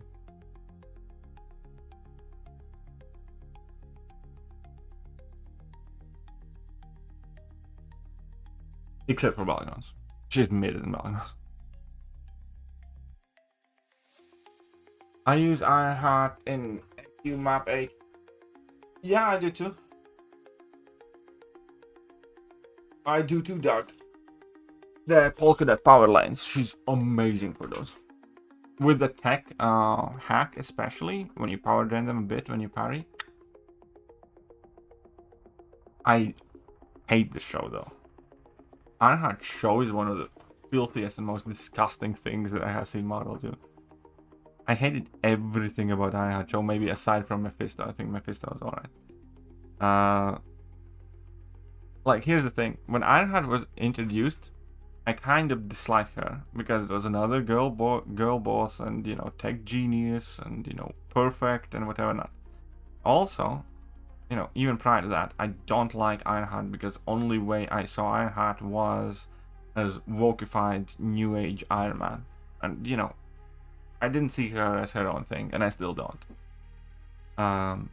I think Ironheart kind of represents a lot of what I dislike in modern Marvel. And I viewed her as such. As in, like, you know, don't give a shit, don't like her, no particularly huge emotion of that. After the fucking show, I actively started to hate Ironheart. And that is entirely because I was rooting against the bitch. From the first episode, I saw her as evil. Like, she should be evil. She's impossible to root for. She's entitled, she breaks the law in the common. Her plan is just about always to break the law and do bad shit. She's just immoral in just about every single way possible. She's like, oh, as long as we don't hurt people, and then the next, you know, episode, you know, everybody gets ass whooped. Innocent people get hurt, you know, people get shot, and the only question she has is like, oh, when do we get paid? And it's like, she gets her money, and what does she do with the money? Is like fucking money guns and shit like that, and party, and it's like, what do you need money for? To build an Ironheart suit, right? She fucking built one anyways. Like, without that. Like, she needed the money to build her suit or some shit like that. But she built it before she got the money.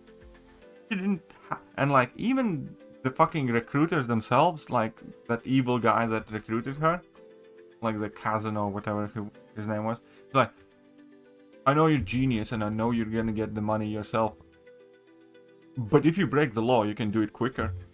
Like, the fuck? And she's like, yeah, your point. I don't want to, like, you know, wait a bit. I'm just gonna go break the law and get the money quick. It turns out she didn't even fucking need the money to build the suit. And then when she got the money, did she do something good with it? Fuck no. It's like, I'm just such an evil person. Because even before the evil guys approached her, it's like, what's your plan? I'm gonna find a work in a big lab, big enough that they don't notice me stealing. Basically was her plan.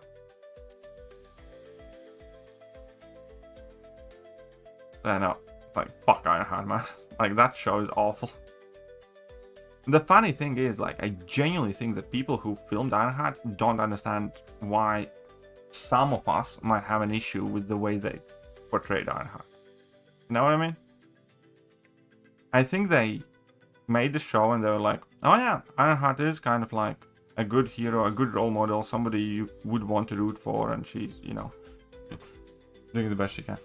And then, at the end of the show, she literally sells her soul to the devil. To get her fucking AI back.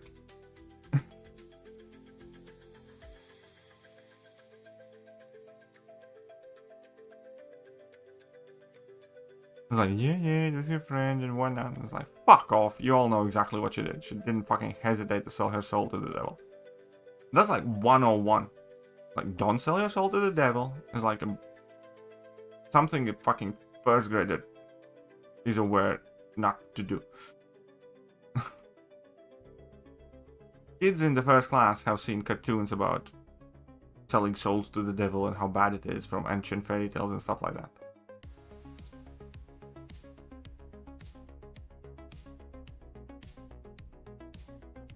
It won't repair itself? Yeah, well, sure.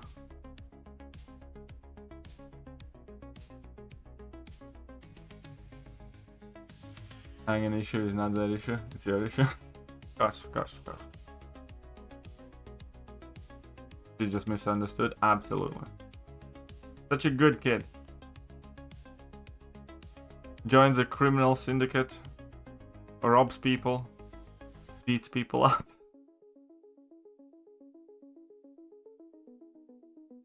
Sells soul to the devil. Fucks over that guy who went to prison for her as well. The guy who kind of helped her with tech. He blackmailed him into helping her. And then because of her, he got sent to prison and fucked over. That was also like an excellent Ironheart moment.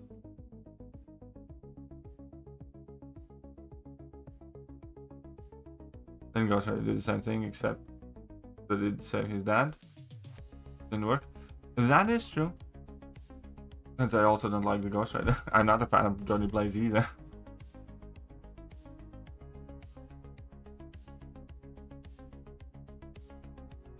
But in case of the Ghost Rider, right? At least he ended up, you know, punishing evil people. First of all, selling your soul, like, okay, so let's break that Ghost Rider thing. First of all, I do think Ghost Rider is fucking idiot, and I'm not a massive fan of him either. So that's one thing. So I'm not gonna defend, you know, fucking Johnny Blaze or something. So there's that. Second thing is, he sold his soul to save his dad, not a fucking AI. Like, I don't know. So it's like, should I save my wife or should I save fucking ChatGPT? That I do think has different moral implications. Third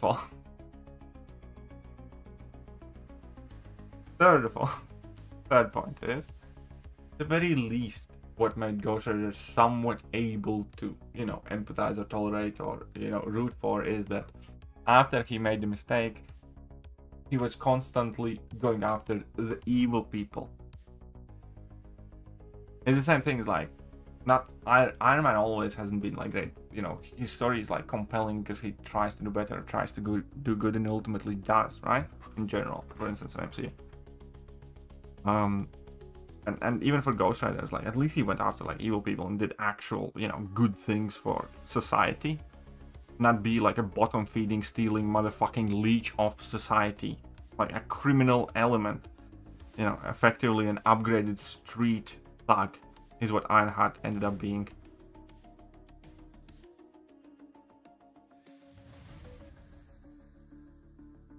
I don't remember fucking Ghost Rider robbing a bank and then shooting money guns and celebrating for it.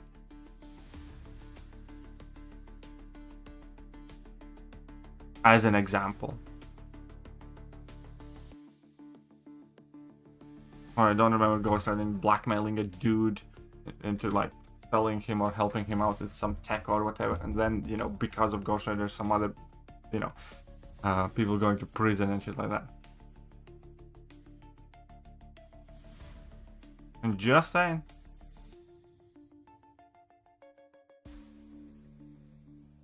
also the motivations like of the Ghost Rider overall in the series. I was like, I wanted to save my dad, it went wrong. Riri wanted her shiny suit back, so she started stealing shit. Starting with the suit, because it was like paid for by the foundation money. It was like the property of the school, not her. So fuck Riri. And don't get me wrong, I'd rather not, metaphorically speaking. You hear that Daisy Johnson is coming into MCOC finally? Daisy Johnson? One second. Who that bitch?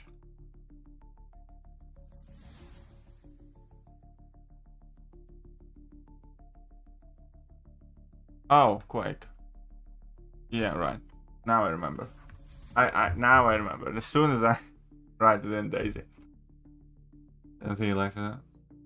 I can imagine Mephisto just giving her like a hard That's not that deal. I mean, that would be funny as fuck. Really all about the Benjamins, baby. I mean, she was. Quite literally was.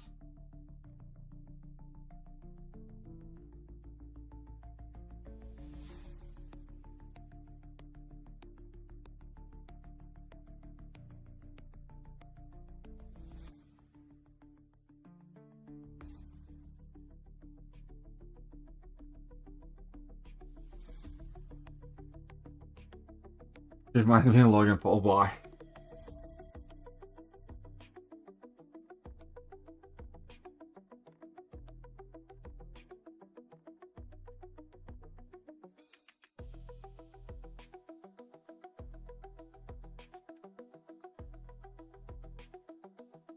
Who was in a relationship? Logan Paul and Riri Williams?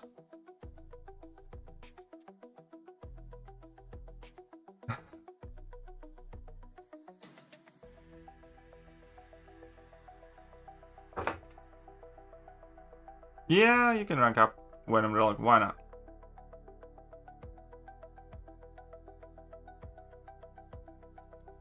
I know, with the relics for most part, just rank up whoever has highest prestige, basically.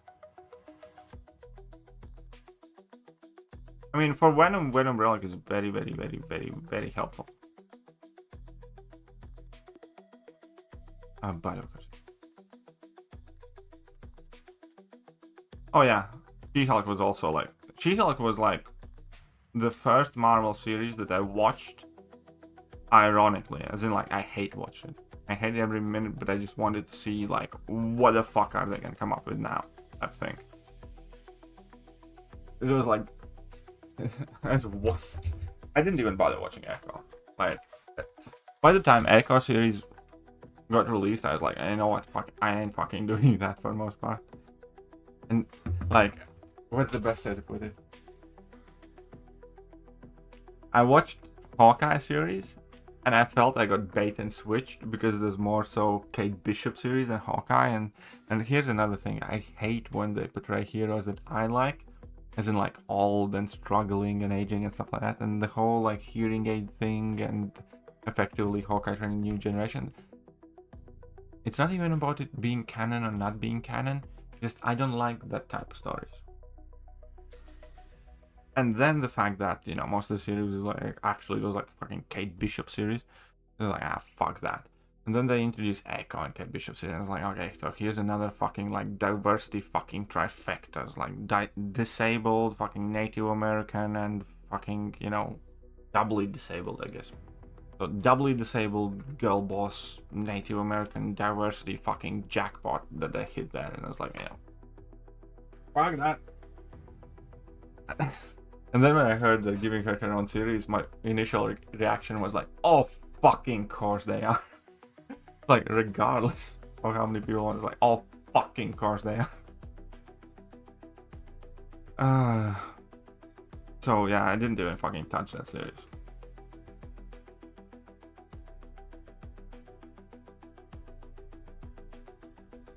Before getting into an alpha side, get more, Pedro. Get more. And You had so many videos last week. What's your schedule for this week? What do you mean? I don't have a schedule. I'll just do my best. A mini-series in Budapest mission would have been better. Completely agree. Twerking She. Not even just the twerking She-Hulk. It's just, number one, the series is dumb as fuck. Everything about series is dumb. Number two, She-Hulk was a fucking whore. Like, buy her some fries and she's gonna smash. It was like, and it wasn't like an I am empowered girl boss type of way, because every other time she was portrayed as like insecure and stuff like that. You know, because like you can pull away with like your lady main character being like promiscuous if it's kind of like, you know, confident, entitled girl bossy type thing. But they didn't do that because she was like self-conscious and she's fucking fugly as fuck on top of it all and all that stuff. And so she came across as just like low esteem slut with daddy issues, basically. It was like fucking hate it. It was like, buy her fucking, you know, some fries, don't call her disgusting, and she's probably gonna let you smash. So that's another thing. The last thing is like the fucking sexism in the series, the way they portrayed all men as like being evil, chauvinistic pigs, and, you know, doing less, earning more, and that fucking lawyer from her firm was like, oh, I'm gonna go, oh, look at that gorgeous blonde over there, I'm gonna go speak to it. Like, I have been around so many douchebags, I have never once heard like a guy actually talk like that. Once. And like all of those fucking, and on top of it all, it's just the plot twist is dumb. Like,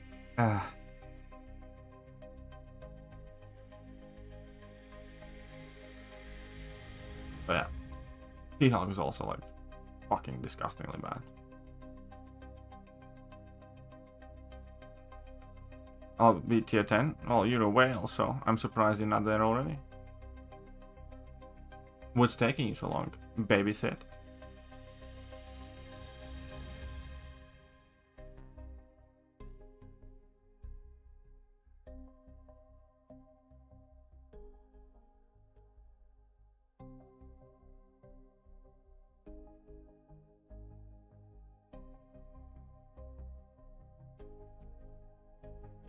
Okay, I think I just lost my streak, didn't I? Because I fucked up because I was too busy ranting. I just fucking lost my streak. No, yeah. Okay, that never happened. I can put it like that. Like, by the time I realized something's brewing,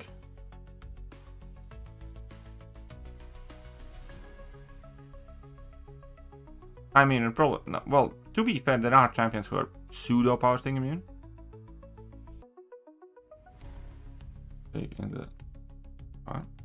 I mean, I don't know what you're talking about.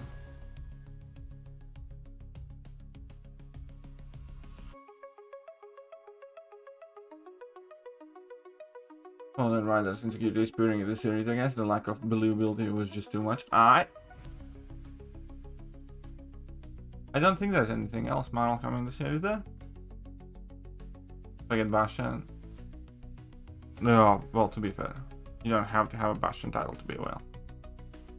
What do you think of Bastion? I think he's an amazing Alliance War champion.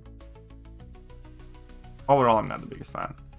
Again, with the Bastion, I actually really like the way he looks, and I like just about everything about him, but I'm gonna explain the things that I don't like about Bastion. Number one, I do think he's overhyped. I think he's a really good Alliance War champion. I think he's kind of like worst version of Ironheart, basically, arguably speaking.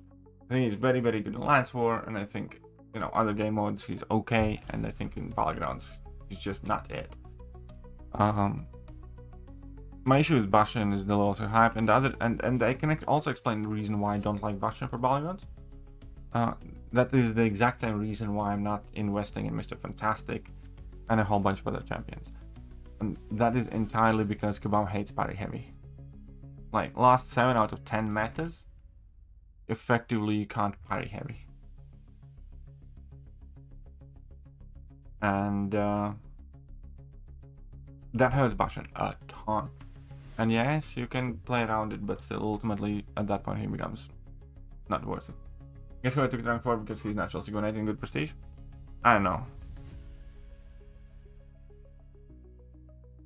I'm gonna take a look.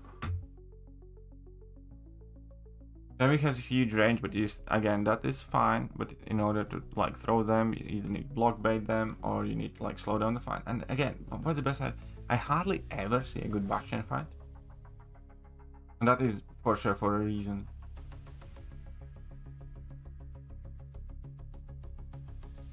And you can tell me that every single person who's using Bastion Ballion sucks, or the Bastion is not just that great.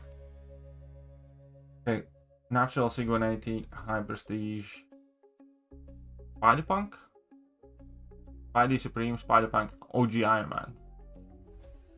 OG Iron Man, Sith Supreme? Okay, so my options are Spider-Punk, OG Iron Man, or Sith Supreme.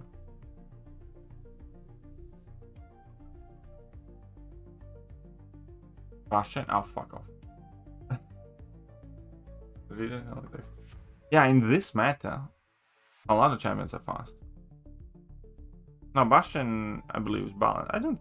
Is he still up on balancing? Well, either way, I don't think that he's anything to balance. I'm quite sure. Oh no, Bastion and I'm quite sure they're remaining.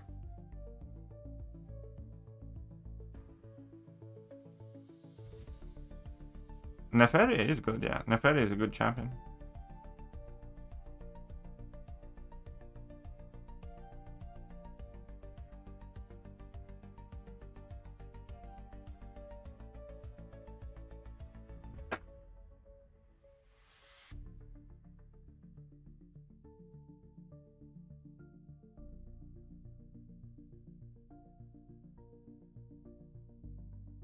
I have a rank 3 count Neferia. That said, I do have rank 4 Quicksilver, but that is not because of the quality reasons.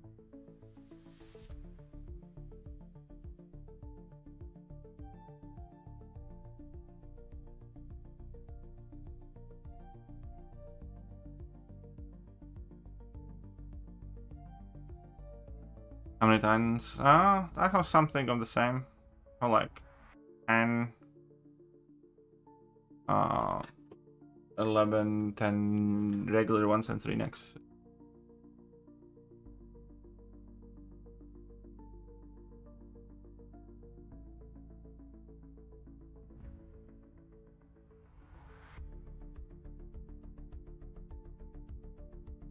Whee!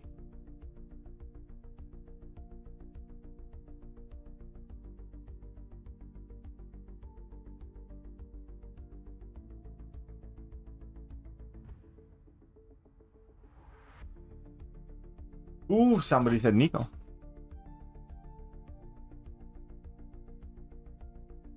Somebody said Nico. Somebody goes to Gulag. Oh crap. You see, I have 2 mutants and I'm up against 3 tech champions. That ain't fucking great. Alright.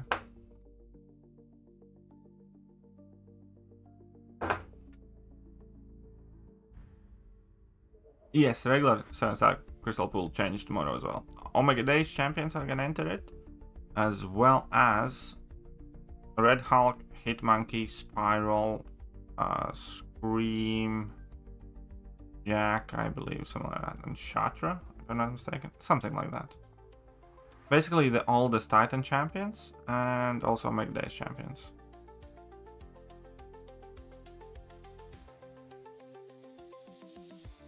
Oh crap, fuck off.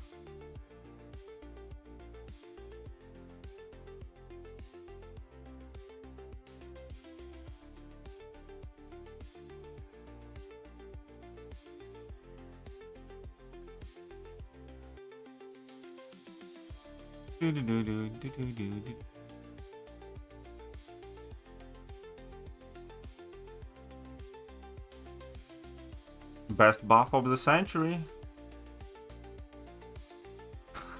He parried me on my dash.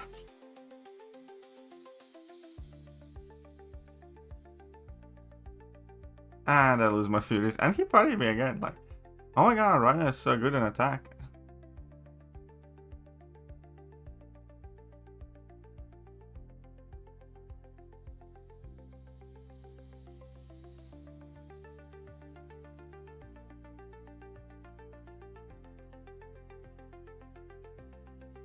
Why didn't I pause my Furies during his special then? That is already in the basic? Okay, so it's... Fair enough, 1 second.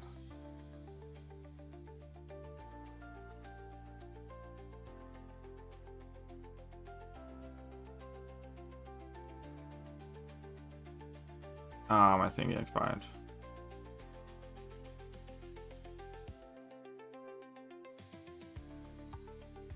There you go.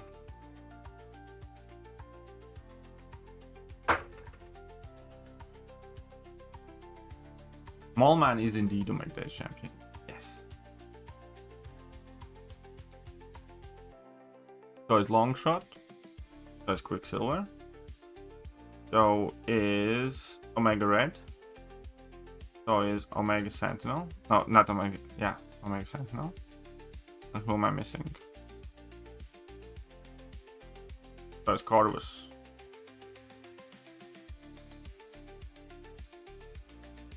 Ten Arcade Bishop? Nie. Nie.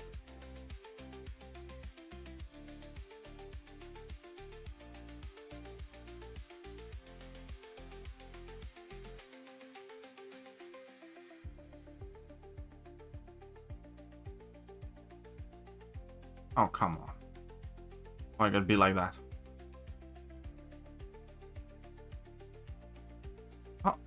How well does that fucking arena AI parties?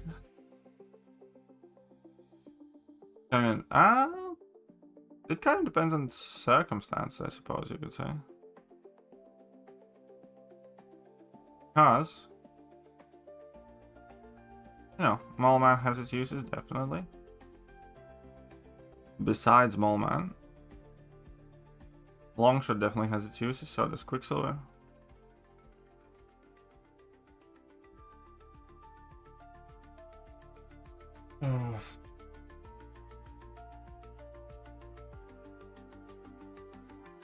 So does make sense now.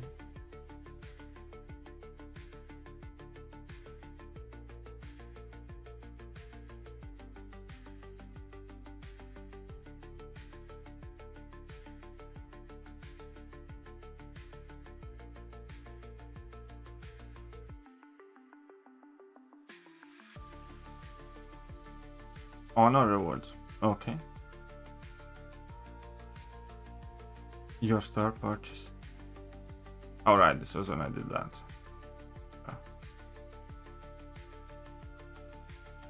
The Pole Mages.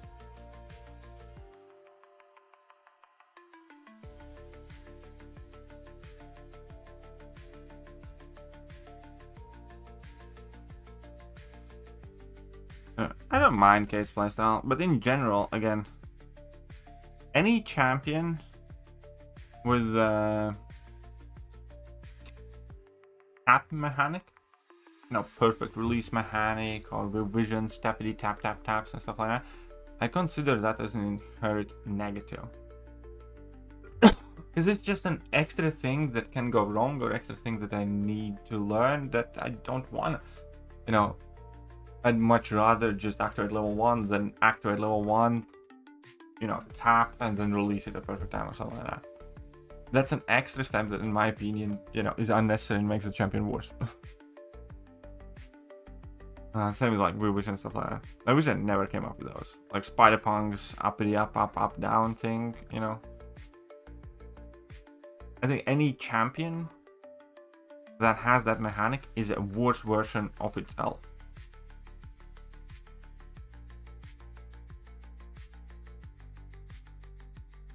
Maybe you can just spam it to anything. Yeah, still, I'd rather just it doesn't exist. I'd just rather she does it. I'm saying it's like, you know, Negasonic, you know, just tappity tap with both your hands, but I'd rather not do it. Dazzler is the same thing. I think Dazzler is a worse version that could be.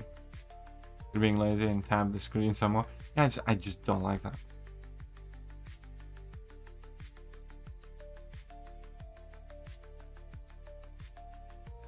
I think it's, yeah, unnecessary. I don't think it makes game better in any way.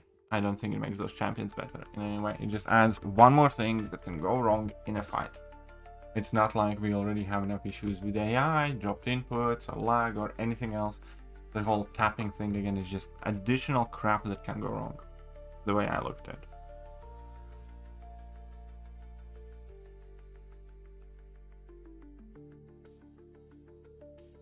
Oh yeah, it is mentally draining. Well, I guess antidote is special to kind of annoys me trying to act. Yeah, exactly. It's like, what's the point? It's like, just rather not have that mechanic.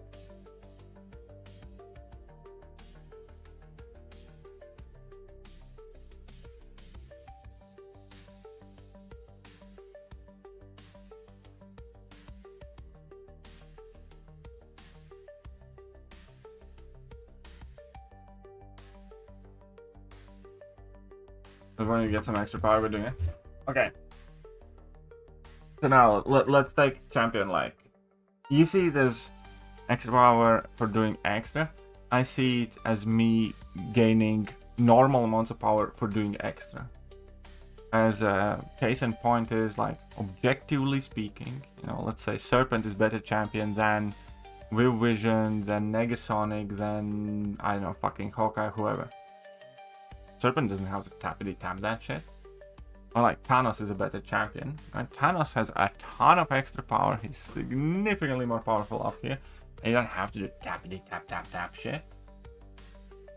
You can't say it's extra power when this game is, you know, power scaled. And, you know, those champions with those mechanics are not like meta dominant if you hit everything perfectly.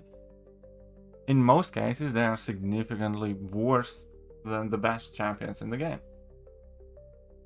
So you say you get some extra power by doing extra. I say you get the power those champions that should already have for doing extra. So ultimately, I think it's just an extra shit that's completely unnecessary.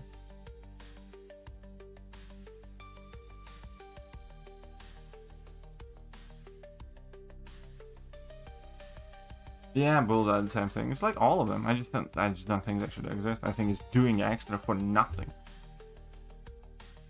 That's the way I see it. Because again, they're not the strongest champions in the game. They're not like the best or anything like that. There's no reason those champions should not have that damage output, period. None of them are, you know, broken beyond belief. Phoenix is up so high.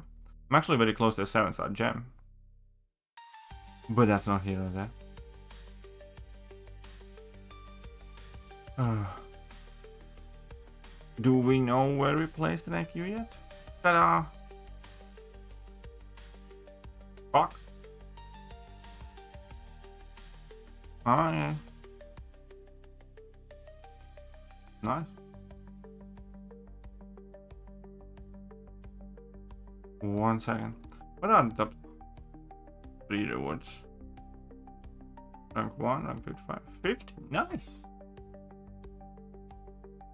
Spend 50 euros to reach the top of Eiffel Tower or save for Norden. Spend 50 euros to reach top of an Eiffel Tower and have yourself a memory.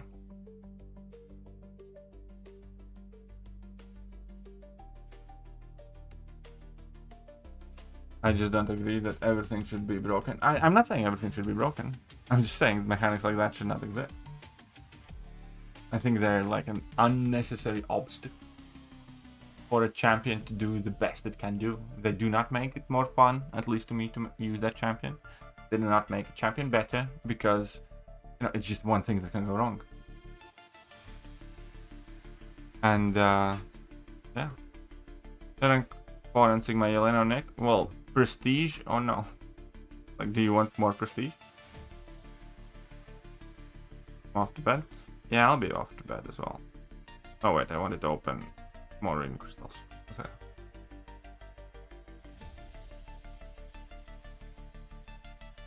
It's a gimmick that in my opinion is unnecessary. That's the way I say it. It's just another, it's some sort of gimmick that has no reason to be there, that doesn't do anything practical. It doesn't make the game better, it doesn't make the champion better, it doesn't make my playing experience better. Holy fuck. Noise.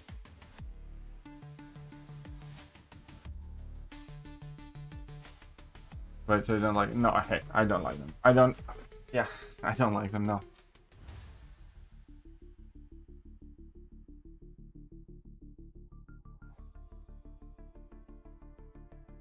Decent. Well, decent sig break one. He doesn't have one. It's just the higher sig, the better.